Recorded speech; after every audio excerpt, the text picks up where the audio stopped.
and other social media, as I do. She is funny, intelligent, and always a fashion statement. She's pretty calm tonight, and this is not her usual. Check out her Facebook picture. Now, most of you seniors were born around the turn of the century, when Joel and I had moved to Sewane, and Ijeọma was skipping the 6th grade in a boarding school in Nigeria. Do you feel unprepared to be here? I mean, in 6th grade, she was already outshining us. She and her 2 brothers moved to Nigeria from DC in 1998 and back again in 2003, just in time for Ijeọma to finish junior high school. That move, and being the middle child, may explain why she is so well-adjusted and persistent. Ijeọma and I met about the time this picture was made, at a weekend adventure camp designed to help 10 very independent members of Sewane's first posse get to know their unsuspecting mentor. Before I was blindfolded and had to fall backwards into Ijeọma's arms, all I knew was what I had read about her, and I quote, "Viewing teen pregnancy as an issue at her high school, Ijeọma committed herself to educating her peers about unprotected sex and the reality of pregnancy." Wow. And I was supposed to mentor her. Ijeọma continues to change our world every day by getting to know by getting your individual attention and assuming you want to join her in doing the right thing. I remember Ijeọma showing up 20 minutes early for our first 8 a.m. calculus class, sitting in the front row and showing us all how to turn nervous energy into effective learning. It was contagious. It may be the best class that we ever taught. When one version of organic chemistry turned out to be an ineffective class, she worked with the professor and then the dean to try to make it work better for all concerned, even as she added an independent study with Dr. Pizer in case it didn't. Ijeọma and her posse made a huge difference in the local color and social assumptions at Sewane. In their first week on campus, they invented Posse Plus. Okay.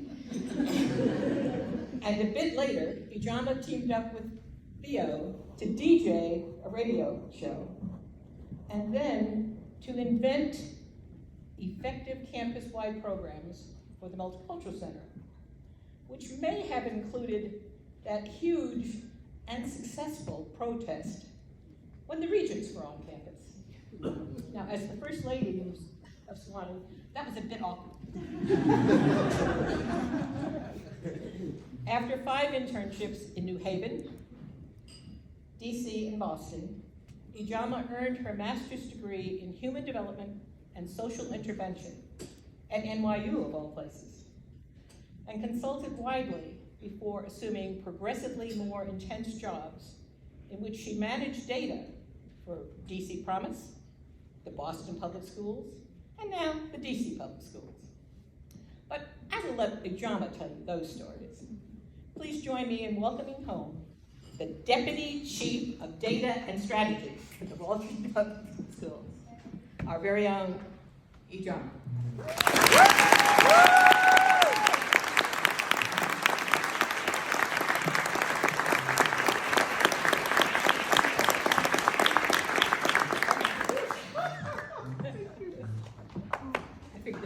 Time to get rid of it. Wow. It's old. Wow. Is this our original couche? Uh-huh. Ooh. Start crying before I get into it. Amazing. Good evening, all, and thank you so much, Ms. Trudy, for that lovely introduction. As I anticipated, I was not sure what all stories I didn't remember that you were going to bring up, and it's so funny that you even went back to high school. And I thought I always had a good memory. I didn't remember these things, but I did do them. So really appreciate you for that introduction. I also want to thank a few others as I stand here tonight. Miss Kim Heisenrader for for inviting me to speak this evening. It feels like not so long ago I was sitting in the shoes of many in this room, uncertain about my next step in life beyond these magical Sewane gates. Never imagined I would do anything or become anyone worthy of standing up here at this podium, sharing their perspectives, life experiences, to encourage, inspire the next generation into action.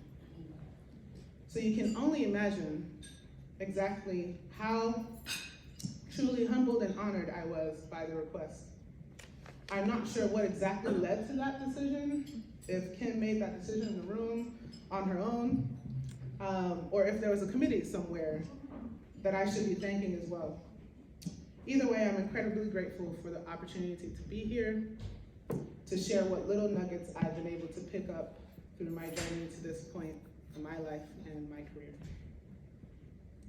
I'd also like to thank my partner, Henry, for traveling back in time with me this weekend. Back to when I was a teenager at the age of 17, running through the streets of Sewane, late for one class or another, so that's contrary to what she said in terms of the 20 minutes, but I believe her. That's after I got more comfortable. In a black gown, oftentimes in the midst of fog, much like this morning's. A truly magical and picturesque setting that befittingly earned Sewane its nickname of Hogwarts. I hope the stories I have shared with you about my experiences at Sewane become a little bit more believable as you get to experience and behold firsthand the captivating magic of Sewane, from its landscape to its people, throughout the course of this weekend. Finally, I'd like to thank all the students for being here today.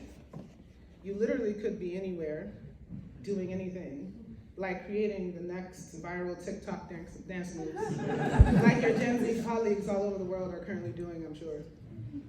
But you choose to be here, wrestling with the question of what next.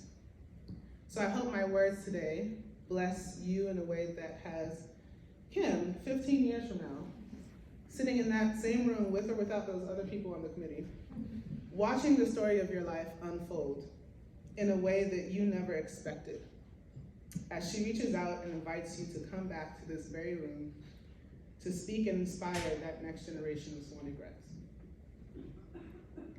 That being said, today we are going to spend some time talking about the intersection between our authentic selves, our purpose, and our career. Oftentimes people believe to get to a point where you're living comfortably at this intersection, you must have had a predetermined roadmap for life that maps out exactly what steps you should take at every decision point. For these people, success looks like achieving exactly what they set out to accomplish in the way they intended to accomplish it. They feel one would have to develop a strong sense of self from the very beginning and use that understanding to chart a pathway to their most fulfilling career. The graphical representation of this pathway looks like a straight, clean, linear graph where each data point on the graph seems intricately designed to yield a perfect straight line. While this may sound nice, I'm here to tell you that is rarely how life goes down. In fact, life may look like quite the opposite. For most of us, our pathway to that intersection is a journey of discovery. A discovery of self, a discovery of passions, a discovery of purpose. The graphical representation of that journey looks more like a scatter plot than a linear graph, where we look to find life's meaning in seemingly random data points. For these people, each data point or dot on the graph represents a new life experience. And with each of those experiences, we learn more about ourselves, what we like, what we don't like, and aim to find the best fit trend line that helps us make sense of our journey. For those of us in this room whose life's journey so far looks more like a scatter plot than a clean linear straight line, I want you to take a deep breath where you're sitting right now. Breathe in, breathe out. Know that everything is and will continue to be okay. And I stand here as living proof of that truth. So if you allow me to use an abbreviated recollection of my journey in this point in my career to further illustrate what I'm talking about. So let's travel back to 2007. That's here. I can remember graduating high school with a strong conviction about where my life was headed. I had just been awarded the prestigious Posse full tuition leadership scholarship, and luckily for me, shout out to Posse, luckily for me, I chose to attend one of the most elite liberal arts colleges in the nation, Sewane, the University of the South, YSR. I didn't hear the yay Sewane right, is that? Yay Sewane right. Thank you so much. I was on the way to Sewane from DC, and many of my friends from school wondered why. Of all the locations to go to from DC, why Tennessee? And another favorite, where and what is a Sewane?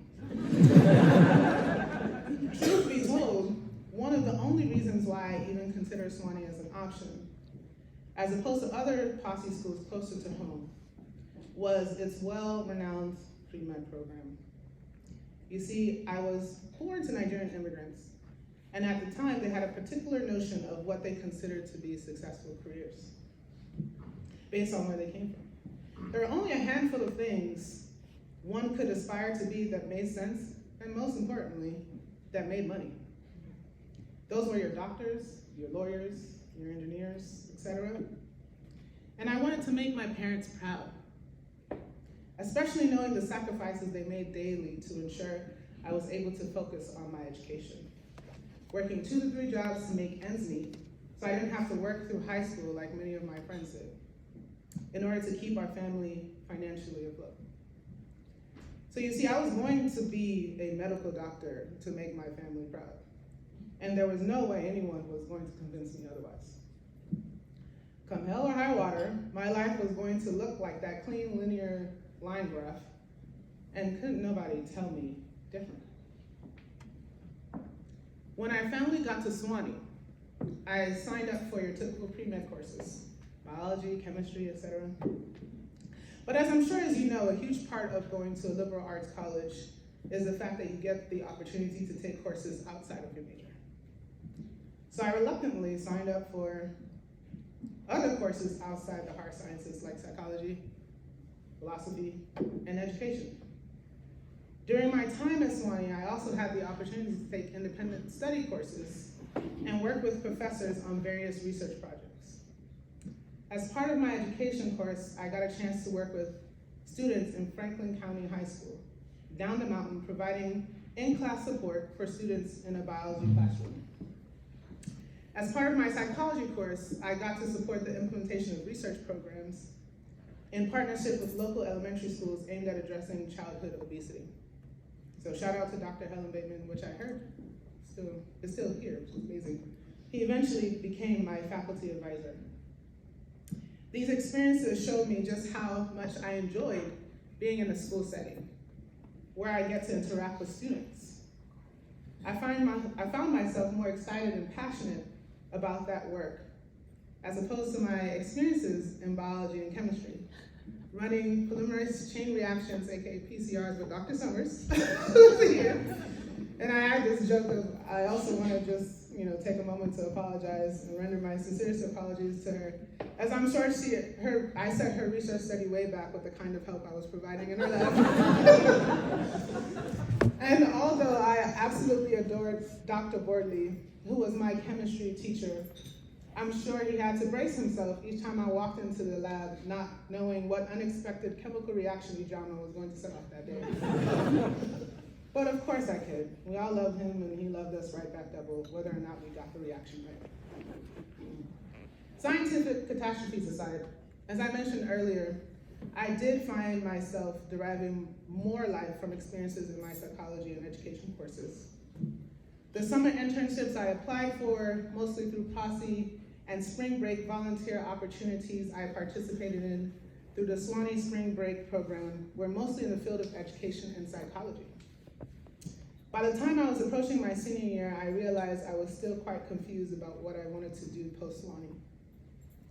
So I started negotiating my options.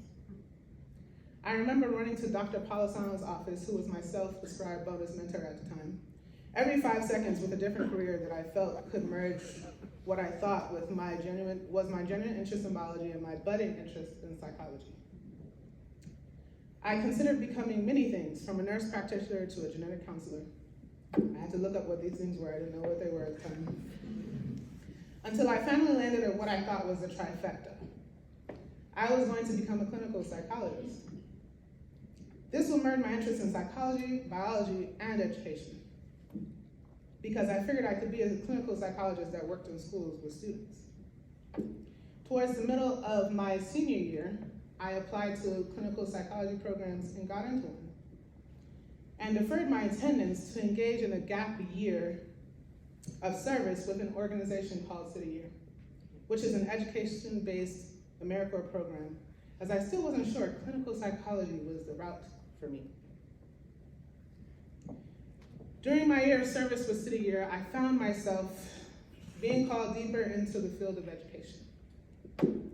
I served in a school east of the river, on the complete opposite side of the city where I went to school, with racial and socioeconomic demographics more similar to the Petworth neighborhood I grew up in, which was working class and Black, compared to the Tenleytown, Chevy Chase neighborhood where I attended school, which is more affluent and white.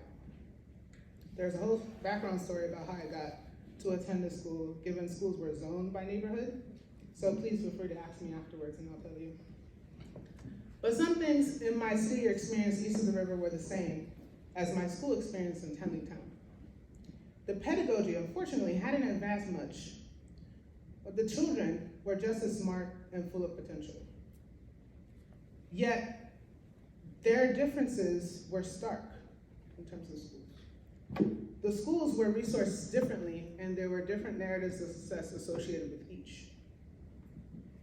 The differences in the outcomes and narratives surrounding the students I had the privilege of working with east of the river, compared with my own lived experiences in schools in Tenleytown and Chevy Chase, sparked a deeper reflection for me. I wanted to further explore why those differences in outcomes and experiences existed for schools operating within the same system, but serving different demographics of students in different neighborhoods.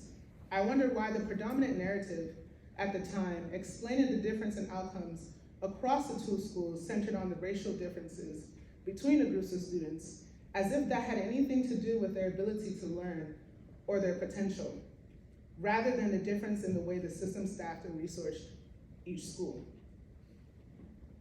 It was questions like these that led me to finally commit to a career in the field of education. I decided to change course from clinical psychology. At this point, I was done negotiating. I was done living according to other people's expectation of who I was, what people like my family and their good intentions thought my interests were supposed to be, and who they thought I should aspire to become. I had found a deeper purpose within the field of education, and from then on, it became a journey to find where and how within the field of education I wanted to serve. So I started applying to schools, graduate schools in education. I gained acceptance into schools like Columbia and NYU, even though I was advised by others, including a professor here at Sewane, who I know was just trying to help, that I should set my sights on schools more appropriate for my GPA. Luckily, as I mentioned earlier, I was done living according to other people's expectations for my life, no matter how well-intended they seem to be.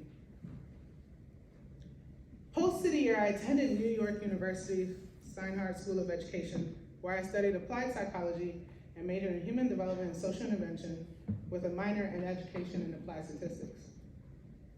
On brand for me, I got engaged with a number of opportunities on and off campus, which helped me to further shape my interests and direction.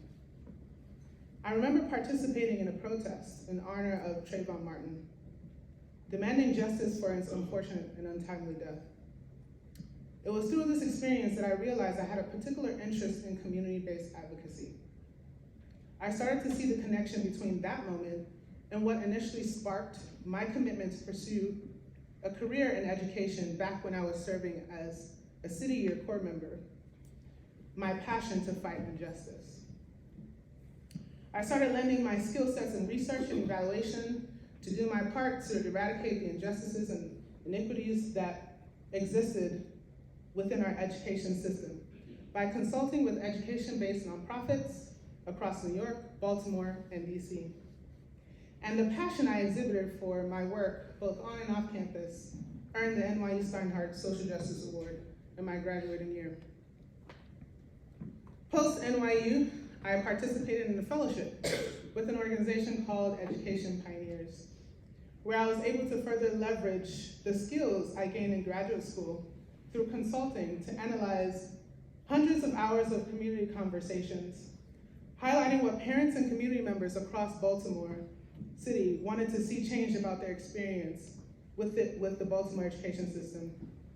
Through this project, I was not only able to advocate on the behalf of the community by using data gleaned from their conversations to ensure the incoming CEO of Baltimore City Schools was informed of important issues to the community, but I was also able to draft and release my first publication called City Speaks.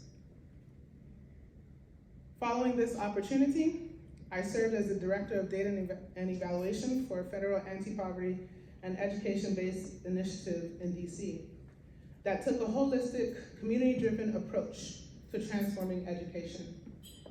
Leveraging data gathered from the collective impact model, I was able to advocate for community needs in DC City Council, leading to measurable gains in educational outcome and quality of life indicators for residents living within the Kenworth Parkside community of DC, which is also located east of the river, close to where I served as a city year several years prior. From there, I grew more of a hunger and desire to make sustainable change at the systems level.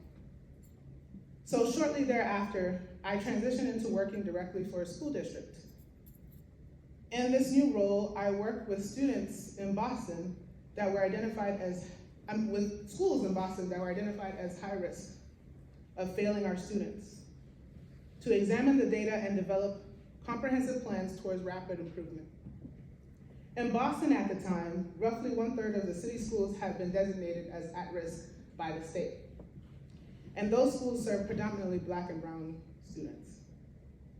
My experience as a director of school transformation for the Boston School District made me realize that if we're going to truly make a difference in education, we're going to have to address the issue at its root, the system itself.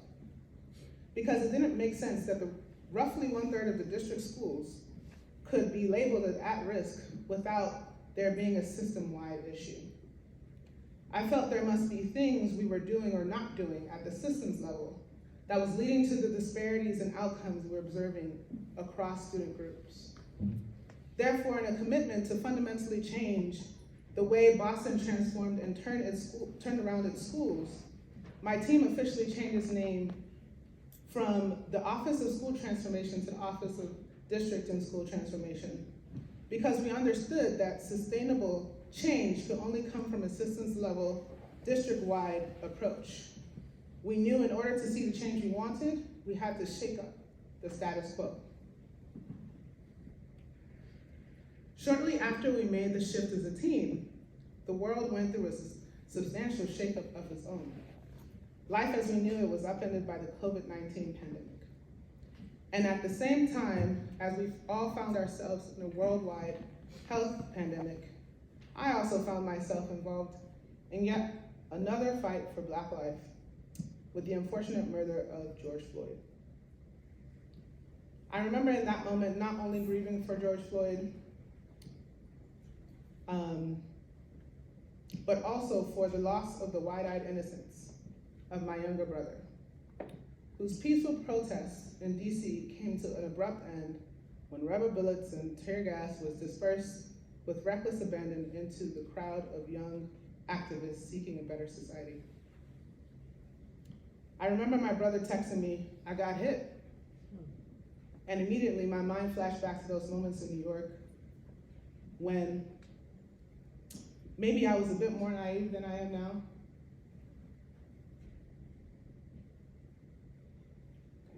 Thinking that if I march and do my part to fight injustice, that maybe the generations after me will not have to fight for the same. But in that moment, I realized I was wrong. My grief in that moment turned into anger as I reflected on the many ways the system in America inflicts violence on Black and brown people. From the criminal justice system to the health system, to the education system and its school to prison pipeline, overrepresented with Black boys from whom the education system consistently fails. That reflection reignited my passion to serve in ways that eradicated injustices and inequities within the education space. However, I was yet to figure out the best way to do that, which would lead to systemic and sustainable change in how Black and brown children experience the American education system. Luckily, Ibram Kendi had just released a book about how to be an anti-racist. It was there that I found the missing piece of the puzzle. In his book, Ibram Kendi acknowledged that disparities that exist across racial groups were as a result of racist policies and practices. To disagree with this is to believe there is something inherently wrong with the groups of people that consistently find themselves on the negative end of those outcomes. In response to this, I led a district-wide arc of learning that allowed the Boston School District to identify for the first time policies and practices that were negatively impacting Black and brown students, like school assignment policies, exam school policies, the implementation of standardized assessments, which contain an overwhelming majority of questions that did not pass an item bias review. Yet we were using these same bias measures to determine which students passed the course or which students were allowed to graduate. The superintendent of Boston City Schools developed a work plan based on the truths we uncovered through our arc of learning and made a public commitment to review all district policies from an anti-racist lens in an effort to become a more equitable school district where every child, regardless of race or socioeconomic status, is given an opportunity to thrive and maximize their fullest potential. And in honor of this transformative work, I was presented with an Education Pioneers Agents of Change Award at their 2020 National Conference. The interview associated with the award contained my most radical thoughts on what it would take to transform our education system as we know it today for the better, and caught the attention of senior leaders within the DC public school system. And for the first time, I was headhunted for a high-profile position in city government. Truth be told, I was responding to the questions in the Agents of Change interview. As I was responding to the questions in the Agents of Change interview, I was thinking maybe I should censor myself a bit. I don't know where I want to work in the future, if they would agree with my views, or if my views may have me blackballed within the education sector. But in spirit of honoring the journey to becoming my true self, I decided to keep it 100. So you can imagine how pleasantly surprised I was by DCPS's outreach. And for the first time, I engaged in the recruitment and interview process with a level of confidence and self-assuredness that I never knew was even possible. This feeling was particularly foreign to me as a Black woman prior to that point, who had mostly found herself in spaces where she felt like she had to conform to white middle-class American standards and ways of thinking in order to be accepted and affirmed. I had never felt more confident walking into any position. For the first time in my life, I felt comfortable bringing who I was and everything I stood for into this workspace. I was finally at that intersection of my authentic self, my purpose, and my career. So my soon-to-be fellow Sewane graduates, I want to wrap up in summary by saying, I went to college thinking I was building my career on who I thought I understood myself to be at the time. Not knowing the journey I was about to embark on will reveal to me exactly who I was and foreshadow who I would become over time. Discovering our purpose comes from the discovery of our true authentic selves. Through the constant pursuit of our passions do we discover who we are and what our calling here on earth is. You all, as juniors and seniors, have been on a journey of discovery these past 3 to 4 years at Sewane.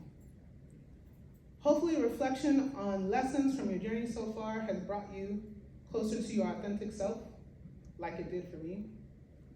However, it's important to note that just as who you are in life can shift and change over time, so can your purpose. This emphasizes the importance of self-reflection. Sometimes we're afraid to engage in self-reflection because we're afraid of who we will find. However, it is through a process of self-reflection that we find our passions, and it is in pursuit of our passions that we find our purpose. For most of us, we won't always know the full story or have the full picture, and that's okay. The only thing we need to know is what we're passionate about today and the best way we can serve our community, our family, and ourselves with those passions. So I want to close with this piece of advice, which sums up the moral of the story. Pursue your passions, reflect on your experiences often, unapologetically live in your truth, whatever you understand it to be at that time, and the universe will show you exactly what it needs from you. You too will find yourself at the intersection of authenticity, purpose, and career. Thank you.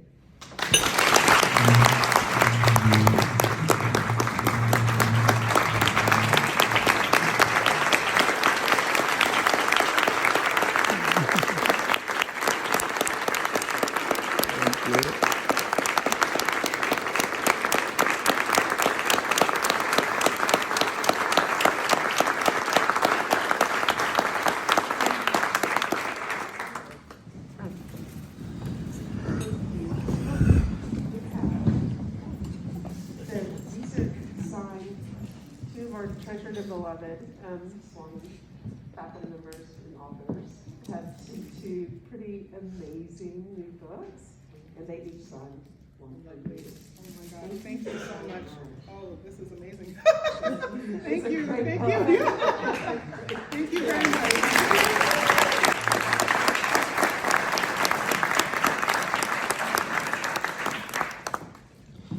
Ijeọma, thank you. You make us incredibly proud. Oh, yeah.